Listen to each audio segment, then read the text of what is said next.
دو بڑے پکے اور قریبی دوست تھے جو کسی ریگستان میں سے گزر رہے تھے۔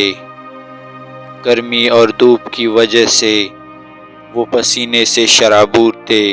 ان کے پاس پانی بھی ختم ہو چکا تھا اور وہ پانی کی تلاش میں تھے۔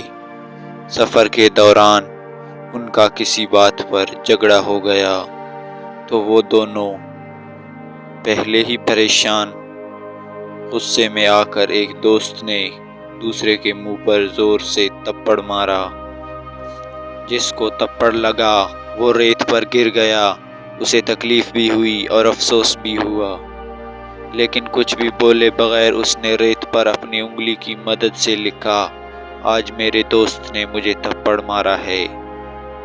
ان دونوں نے پھر چلنا شروع کیا۔ انہیں پانی کی تلاش تھی۔ آخر وہ دونوں چلتے چلتے ایک نخلستان تک پہنچ ہی گئے۔ انہوں نے جی بھر کر پانی پیا، اپنی پیاس بجھائی اور پھر وہاں موجود ایک تالاب کے اندر نہانے لگے۔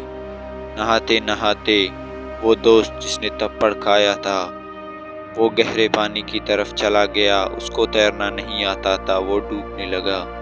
دوسرا دوست تیزی سے تیرتا ہوا اس کے پاس آیا اور اس کو ڈوبنے سے بچا لیا۔ کنارے پر پہنچنے کے بعد جب اس کے اوزان بحال ہوئے، وہ ٹھیک ہو گیا تو اس نے ایک پتھر پر لکھا، آج میرے دوست نے میری جان بچائی۔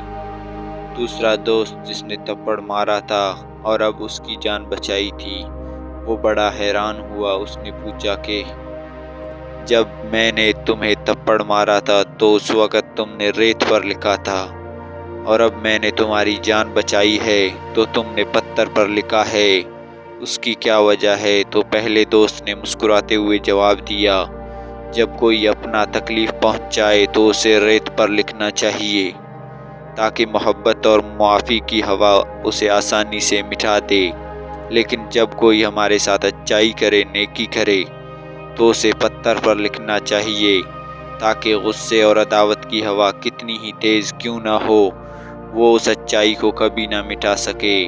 دوستو، سچے دوست بڑے مشکل سے ملتے ہیں۔ سچا دوست وہی ہوتا ہے جو مصیبت میں، مشکل وقت میں آپ کا ساتھ دے۔